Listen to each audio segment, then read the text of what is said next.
के board of governors पे भी हूँ, तो उस नाते उन्होंने मुझे यहाँ बुलाया था एक सब्जेक्ट एक्सपर्ट के नाते कि इंफ्रास्ट्रक्चर और उस क्षेत्र में स्किलिंग में कैसे काम हो रहा है, क्या अधिक और करने की आवश्यकता है। जैसा कि हम सब लोग जानते हैं कि इंफ्रास्ट्रक्चर एक ऐसा सेक्टर है जिसमें सबसे ज़्यादा रोजगार अगर कृषि के बाद उत्पन्न होते हैं।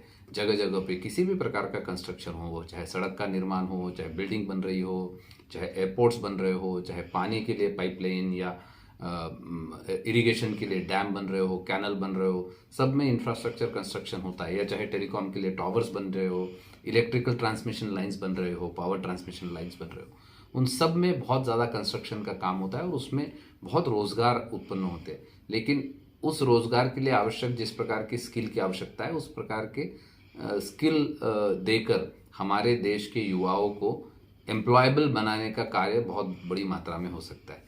आपको जानकर आश्चर्य होगा कि हमारे देश में 20 लाख ड्राइवर्स की कमी है और हमारे देश में बहुत ऐसे युवा है जो रोज़गार की अपेक्षा रखते हैं। अभी हम सब लोगों ने कोविड क्राइसिस देखा। कोविड में बहुत खास करके जब दूसरी लहर कोविड की आई थी, तो उस समय हमने देखा देश में ऑक्सीजन की बहुत कमी हुई थी। लेकिन हमारे देश में जितना ऑक्सीजन उत्पादित होता है, उसमें से केवल 1% ऑक्सीजन हम हमारे स्वास्थ्य आवश्यकताओं के लिए यूज़ करते हैं। इसलिए ऑक्सीजन की कमी हमारे देश में नहीं थी, लेकिन ऑक्सीजन को जगह जगह पर पहुंचाने की, जिसको एक सप्लाई चेन मैनेजमेंट कहते हैं, उसकी बहुत कमी हमारे देश में थी। और उसका सबसे बड़ा कारण था कि हमारे पास एक ऑक्सीजन कैरी करने के लिए टैंकर्स की कमी थी, दूसरा ये ऑक्सीजन टैंकर्स को चलाने वाले ड्राइवर्स की कमी थी। इसलिए उस समय आप लोगों ने सुना होगा कि ड्राइवर्स को एयरलिफ्ट कर रहे थे या फिर ऑक्सीजन एक्सप्रेस रेलवे चलाई गई। इन सब का कारण ये है कि हमारे आवश्यकता ने रूप हमारे युवाओं को उस प्रकार के स्किल ट्रेनिंग की ज़रूरत है जिसके कारण वो एक एम्प्लॉयबल बनेगा। जिस प्रकार के काम की भरपूर आवश्यकता है, उस काम योग्य उसको ट्रेनिंग मिलेगा तो उसको अच्छा रोजगार मिलेगा, एक मीनिंगफुल रोजगार मिलेगा, और जिससे उसको एक अच्छी आमदनी होगी, जिससे उसके जीवन में एक बहुत क्वालिटेटिव बदलाव आएगा, एक गुणात्मक बदलाव उसके जीवन में आएगा। डिस्कवरी चैनल पर मैंने एक सीरीज शुरू की है जिसका नाम है बिल्ड इंडिया। बिल्ड इंडिया नाम की सीरीज में हम देश भर में पिछले कुछ सालों में इंफ्रास्ट्रक्चर में हुए बदलाव को दिखाते हैं और हर एपिसोड में 3-4 ऐसे प्रमुख प्रोजेक्ट्स दिखाते हैं जिसमें सच में हमारे देश के इंजीनियर्स ने, वर्कर्स ने, हमारे देश के लोगों ने कितने अभूतपूर्व कार्य किए हैं, उसका एक जिसको हम कह सके, जिस सच पे जिन बातों पर हम गौरव कर सकते हैं, ऐसे प्रोजेक्ट्स को हम इस सीरीज के माध्यम से दिखाने का प्रयास करते हैं। आप सब लोगों ने देखा होगा कि इस प्रकार के डिस्कवरी या नेशनल जियोग्राफिक पे दुनिया भर के ऐसे प्रोजेक्ट्स के बारे में जानकारी दी जाती है, चाहे वो मेगा प्रोजेक्ट्स नाम की सीरीज हो या बिग आइडियाज नाम की सीरीज हो।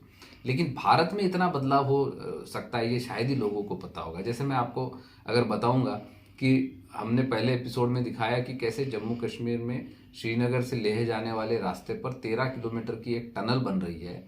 वो ऐसी टनल है जहाँ 6 महीना सड़क बंद रहती है क्योंकि 50 फीट से ज़्यादा बर्फ वहाँ होता है, और वो हमारे सामरिक आवश्यकता के रूप, सैनिक आवश्यकता के रूप, हमारी सुरक्षा के लिए इतना महत्वपूर्ण है क्योंकि जब 6 महीने वो सड़क खुलती है तो उस 6 महीने के लिए हमें कारगिल से होते हुए वो सड़क जाती है, वहाँ हमें केवल हमारे सैनिकों के लिए सामान सर्दियों के दिनों के लिए भरकर रखने के लिए 6 महीने सड़क बिजी रखनी पड़ती है, सामान ले जाना पड़ता है। जब ये टनल बन जाएगी तो वो हमारी बहुत बड़ी समस्या हल हो जाएगी। कारगिल युद्ध हम सब लोगों ने देखा है। कारगिल युद्ध में एक सबसे बड़ा चैलेंज हम लोगों के लिए टनल, ये जोजिला पास जिसको कहते हैं, ऐसे था। या चिनाब रिवर पर दुनिया का सबसे ऊंचा रेलवे ब्रिज, आर्च ब्रिज बन रहा है। या ऐसे कई अनूठे प्रयोग हमारे देश में जो इंफ्रास्ट्रक्चर में हुए हैं, चाहे वो गंगा पे कई सारे ब्रिज बन रहे हैं, चाहे वाटरवेज। आज अगले महीने से वाराणसी से डिब्रूगढ़ दुनिया का सबसे लंबा रिवर क्रूज शुरू होने जा रहा है। तो मुझे लगता है ऐसे कई सारी इंफ्रास्ट्रक्चर में बहुत बदलाव इस देश में हुए जिसके कारण बहुत क्वालिटेटिव अंतर हमारे देश में आया है। जैसे दिल्ली मुंबई एक्सप्रेसवे बन रहा है, 12 घंटे में आदमी दिल्ली से मुंबई पहुंच सकता है। या जैसे कलकत्ता में जो एक मेट्रो स्टेशन बना है, तो पहली बार हमारे देश में नदी के नीचे टनल बना है, मेट्रो टनल बना है, हुबली नदी के नीचे मेट्रो टनल बना है। और वहाँ का जो स्टेशन है वो भारत का सबसे गहरा स्टेशन है, 250 मीटर नीचे वो स्टेशन बना है। तो ऐसे कई यूनिक आश्चर्य है, और ये सबसे विशेष बात यह है कि ये सारे हमारे देश के इंजीनियर्स ने बनाया। तो हमारे देश की युवा शक्ति, हमारे देश की इंजीनियरिंग शक्ति, टेक्नोलॉजी, कॉन्ट्रैक्टर्स, इंजीनियर्स, हमारे देश की सरकारों ने ये सब बनाया है, जिसके कारण इसका महत्व हमारे लिए और ज़्यादा बढ़ जाता है। सड़क निर्माण के क्षेत्र में पिछले वर्ष हमारे देश ने वर्ल्ड रिकॉर्ड भी बनाया है। बिल्कुल, हमारे 2 एपिसोड उस पर भी है। 2 वर्ल्ड रिकॉर्ड सड़क निर्माण में बनाए हैं। एक दिन में 24 घंटे में 4 किलोमीटर से ज़्यादा 8 लेन की कंक्रीट सड़क बनाने का रिकॉर्ड है। और वो बनाने के लिए जो मशीन बनाई गई वो दुनिया की पहली ऐसी मशीन है। तो ऐसे कई सारे नए कीर्तिमान, विश्व कीर्तिमान हमारे देश में सड़क निर्माण के बन रहे हैं। या 2 दिनों में 48 घंटों में 75 किलोमीटर से ज़्यादा लंबी 2 लेन इसकी सड़क, टार की सड़क बनाने का रिकॉर्ड भी हमारे एक देश की एक कंपनी ने किया।